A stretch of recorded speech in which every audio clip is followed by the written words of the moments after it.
Hey, fight fans, welcome back to Carl Prusa MMA. Today, we got a familiar face to the platform. He is back. He's getting ready. He is featherweight. He is Mr. Westin Wilson, getting ready to go into the battle. UFC Fight Night, August 23rd, taking on Yizha. Westin, what's going on, my friend? How are you doing?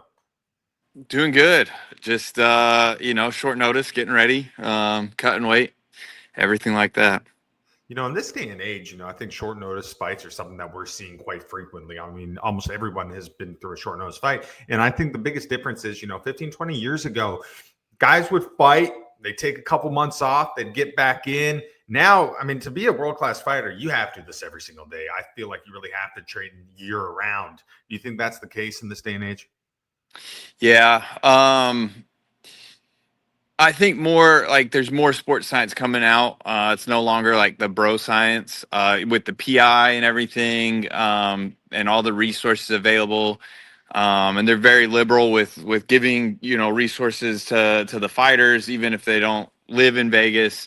And so you're learning, okay, there's a off season, there's an on season. You learn how to like taper down training. So I've been, pretty much training all year since my last fight, but I've been uh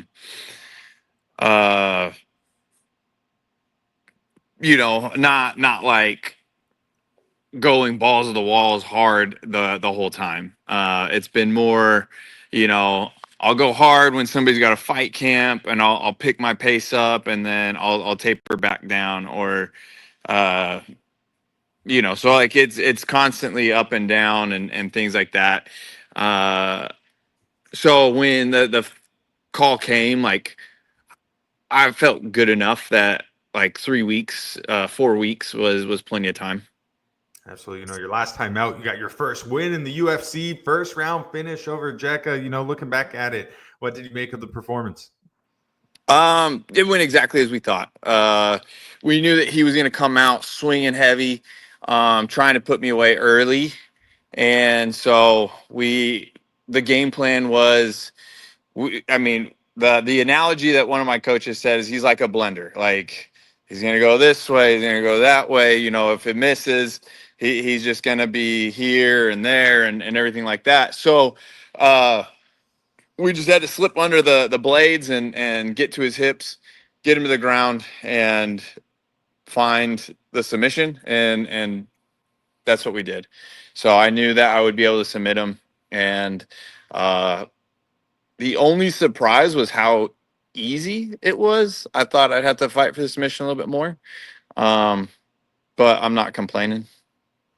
Being the life of a professional fighter, I mean, there's so much highs, there's lows. It's really like a roller coaster ride. For you battled it out on the regional scene. You went on a huge win streak. You stayed very active. You got yourself into the UFC. First two UFC fights, I mean, you took on absolute killers. Obviously, Brito took on Gian Silva, one of the biggest names in the sport right now. To be able to get a win first round like that, how did that feel, man? What was that moment like, knowing that, hey, man, you did it? Yeah, there was a lot of there was just a lot of people like saying that I was the worst signee and everything like that. So to silence a lot of the haters was awesome. That was great. To be able to basically just put a big middle finger to the haters and the media. A lot of the media, they were crapping on me. Um, and calling me the worst signee and everything. And I still got like people saying I'm the worst guy on the roster. But I disagree, like results speak for themselves. I'm going to keep proving some of the doubters and haters wrong in this fight. So yeah, I think, it was fantastic. It was a great validating, it was great to validate my beliefs and my thoughts in myself. Um, and it kind of built my confidence because it's like everybody has, like Gene Silva's run through everybody. Brito, is tough as nails. And to be fair, like in the Brito fight, I think it would have been different if he didn't grab the fence uh, I felt like they did me dirty when I was trying to take him down and he was holding on to the fence with the heel hook. I was going for that little heel hook sweep, it would have been a completely different fight. If maybe not, who knows? But it is what it is. But yeah, I mean, I fought two of the hardest dudes in the division right out the gate, and then they gave me Jekka, thinking Jekka would walk through me, and he was coming off of that spectacular knockout win, and I kind of showed what I can do. I fought very methodical and good fight, and I showed the UFC what I can do on a full fight camp. Because people forget with Gene Silva, he wasn't my original fight, my opponent. And I had to tweak my whole entire game plan on 3 weeks. And sometimes being this person, like for me coming in on 3 weeks, like it's easier for me to adjust to his style than for him to change his whole fight camp and training and everything. Do you feel that fighting is more mental than it is physical? No, I think it's a good blend of both. I think it's a good blend of both. I mean, I do think there are a lot of mental aspects, and you have to sometimes go into dark places in the fight, but you still have to have the physical aspect, physical capabilities of doing things. I think the first round is more physical than mental. I think as the fight wears on, it becomes more mental than physical. Absolutely. In addition to fighting, another thing that you're doing is obviously you and Wonderboy and the rest of the gang up there at Upstate Karate. You're training guys. You're one of these dudes. You're at almost all these local shows. I mean, every time I see an Upstate Karate guy at a Conflict MMA or a different local show, you're there. You're in the corner. How do you enjoy being able to coach? Help these younger fighters maybe get to the point where you're at? It's nice to. I've got great examples in Coach T and Wonder Boy. So it's nice to not be selfish and be in a gym where you're not selfish. A lot of fighters in the sport, you're selfish. You just think about yourself. You just think about what you're going to do. And I've never been that way. I've always been, a teammate and a coach and trying to help other guys. Even we've got a couple guys fighting the week, 2 weeks after me, and I'm still getting them ready as well. And been focused on them. So it's not, it's just learn how to balance things, I think. And I feel like the more I give, the more I can get back. So yeah, I enjoy it. I like being on the scene and being there, and being in the background, helping other guys. Being the life of a professional fighter, as you know, it's a difficult life. I think people look at you guys on TV, they see the fame, the glory, the fortune of it, big wins, all that, title belts, but they don't see what goes down in the regional scene. I mean, a lot of guys have to have a 9-to-5 job to be able to fund it before they make it. You're dedicating your whole life to this, missing birthdays, weddings, Thanksgivings, dinners, staying up early or staying up late, waking up early just for maybe the opportunity to be in a position where you're at to fight in the UFC. What are some words of advice that you used to, encourage the younger guys to help get through these sacrifices? Yeah. I look at it as long as you got to keep living your dreams. You're not sacrificing anything. And so look, I've had a full-time, at one point I was a full-time college student, had a full-time job, father, husband, and training full-time, and on the amateur scene making nothing at all.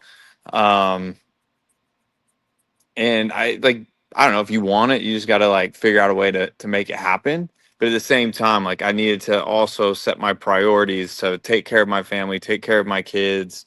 And so I think in that regard, I've been very blessed in the ability to, make sure that my wife and kids are taken care of, and I have a good job, and they allow me to work. But I've also put in work outside of the cage to set up the systems that allow me to do this full time. And so if there's younger fighters that are wanting to do this, but they also are afraid of oh, I don't want to live in poverty and everything else, figure out a way to make it happen. I tell all our guys, have a full-time job so that this isn't your full-time job. You're not stressing about, oh, I got to win this fight so I can get the full paycheck.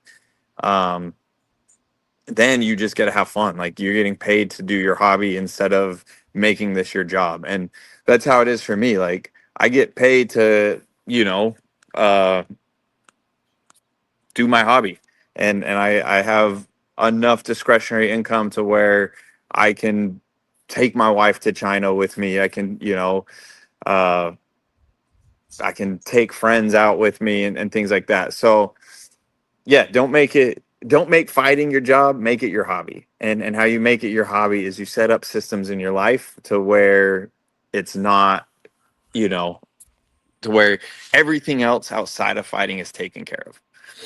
I think you're the perfect example to really show younger fighters the grind it takes to get to that next level. In 21 and 22, you had 10 professional fights in those 2 years. During that time of your career, what was going on, man? What was the whole thought process? Was it just trying to be as active as possible? Once again, I set up systems. So that's the key, right? Like, we're going back to this setting up systems. So when COVID happened, I looked at it as an opportunity. A lot of people looked at it as like, oh crap, how am I going to fight? There's a fraction of the promotions that are available. And then states like California, Oregon, Washington, like there was no fights going on unless you're going to the Indian reservations. And so I felt like it was the perfect opportunity. I would start out during COVID 7-5, and I went on I went 9-2 in that time frame. And the reason being, and the reason why I got to be more active than everybody else, was I started a software company called CombatLabs.tv. I do all the pay-per-views regionally in the Southeast. And I did, out in Utah, and I've covered a lot of different promotions in a lot of different states. And for a lot of different combat sports, not just MMA, like boxing, jiu-jitsu, and all sorts of different shows. So I started that up. I would go to promotions and I'd say, hey, let me fight for free. I'll just take the pay-per-view, or pay me a small purse and I'll do your pay-per-view for free. So it was a trade-off. And then it just grew from there. And I would fight at any weight. I would fight. A lot of it was just leverage and just taking what we called strategic fights.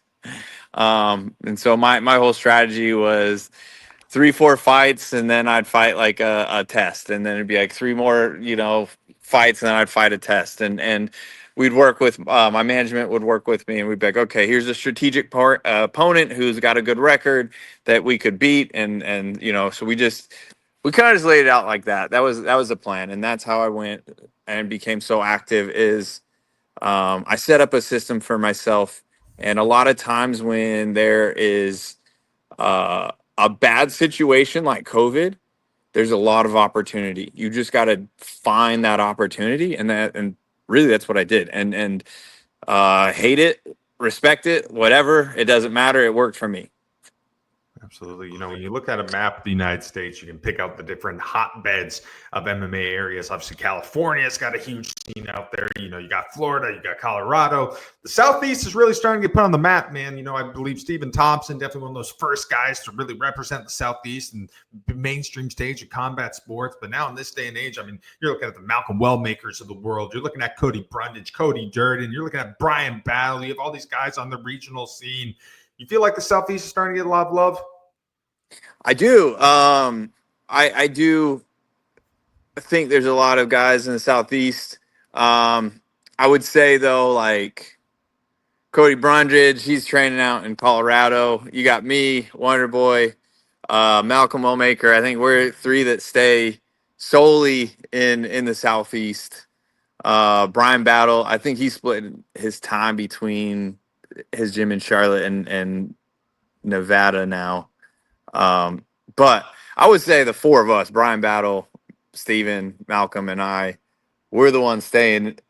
We're not leaving to go and train. So, but no, yeah, I think there's some talent, and there's some more talent coming up. I've got 2 teammates, Gino Morelli, who's on the cusp, and then Darius Parker's going pro, 5-0 as an amateur, all knockouts and submissions. Dude's a beast at 185, which is a weight class where I think the UFC needs talent. He's young. This kid's just an absolute monster. So we're producing some talent out here as well. Another guy that you have that trains with you occasionally is the night agent, Gabe Basso. You've been in the corner for him for one of his kickboxing contests. How did that all develop? Do you still ever get to mix up with him? Yeah, he actually moved out to Greenville. But he hasn't been in the gym for a while because his filming schedules have been crazy. Like he's been filming, then he'll be off for a week, then he's filming on a new project, and so yeah, I actually haven't seen him probably in a year. Because he's been, season 3 of The Night Agent, and there's a couple movies and things like that. Every once in a while, when he's got a break, he'll come in. But he moved out to Greenville, and I think they're living out here, and we'll occasionally see him every now and again. So you're getting ready, August 23rd, going to China, taking on Yizha. Overall, what do you think of him as an opponent here? Stylistically, I think it's a good matchup for me. I think there's a lot of opportunities. He's a very chaotic fighter. He's pushing the pace, pushing forward the whole time, which I think will be good for me. He's going to try to wrestle, and that's what I want. And if he tries to stand and strike with me, awesome. I'll get to show a whole new aspect of my game, which I haven't really gotten to show in the UFC yet. So I think it'll be good. I think it'll be a good, nice matchup for me to show my whole entire game.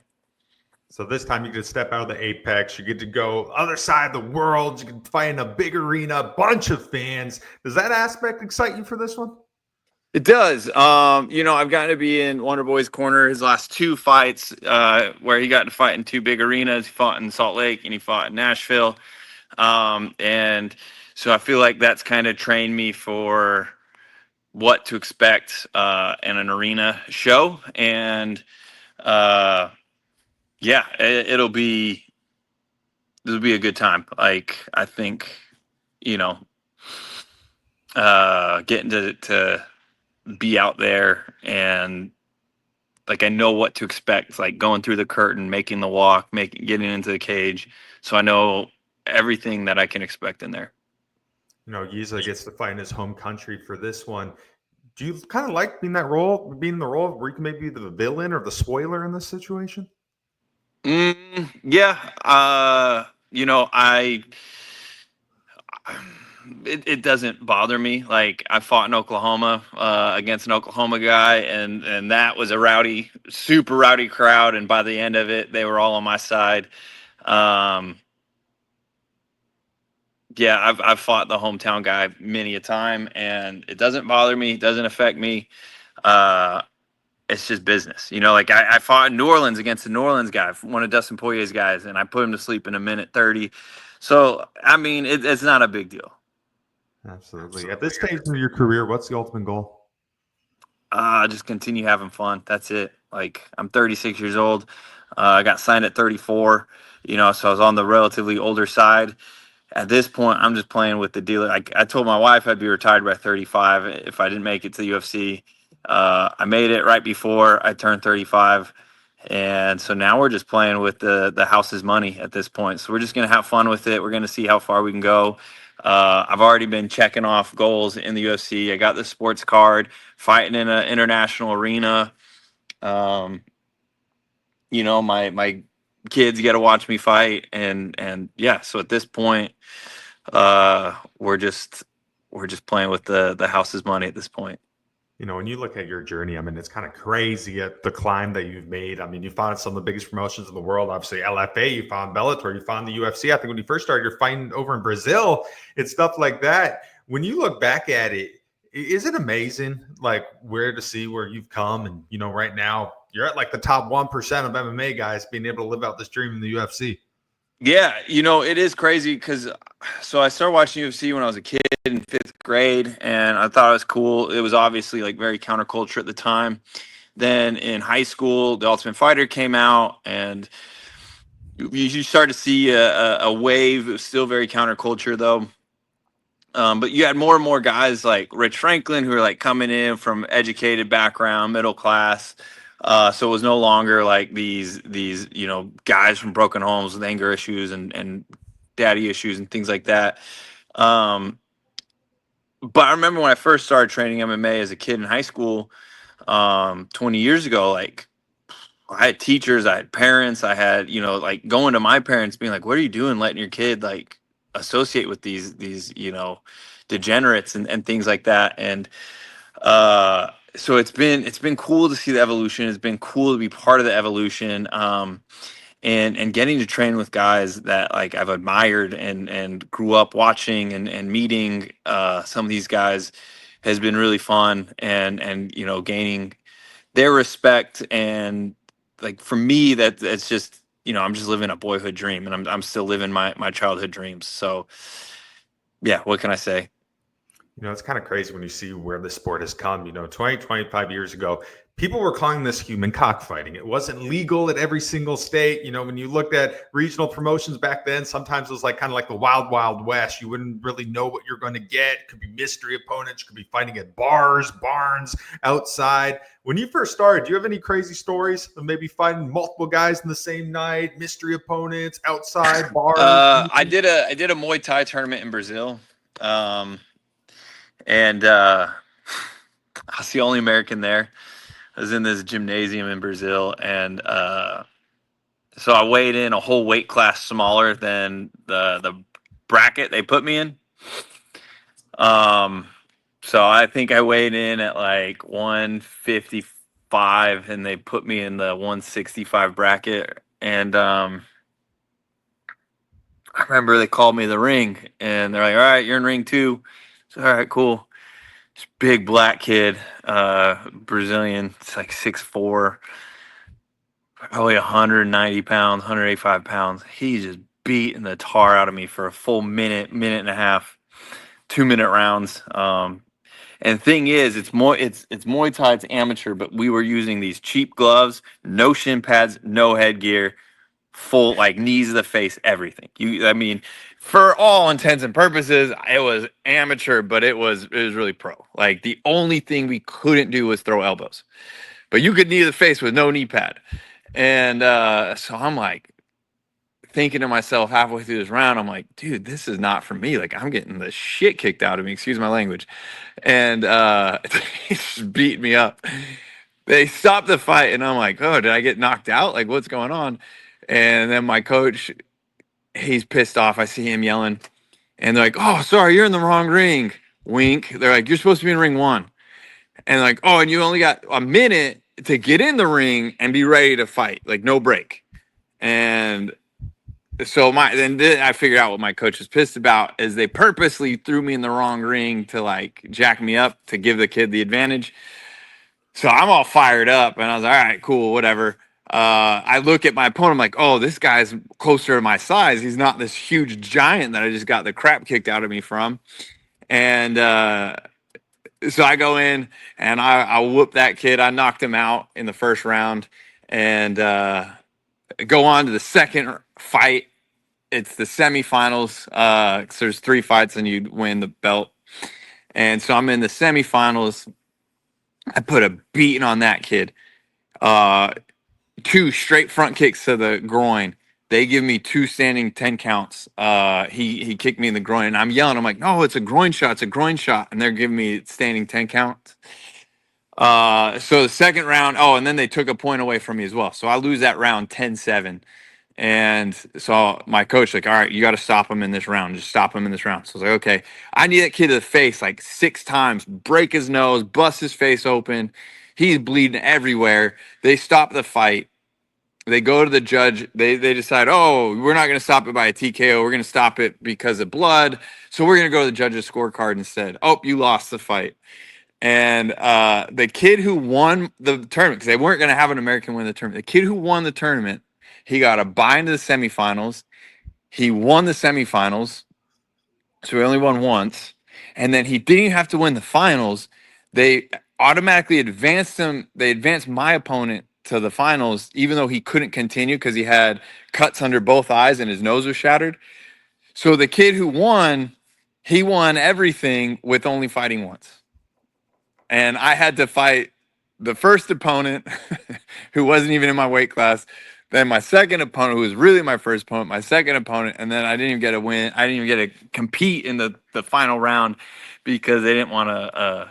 But there's no regulation, nothing like that. This is in Brazil, and yeah, it was fun though. It was a good experience.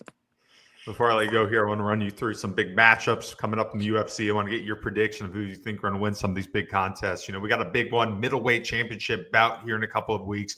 Dricus Du Plessis take on Khamzat Chimaev. Who gets the dub here? DDP.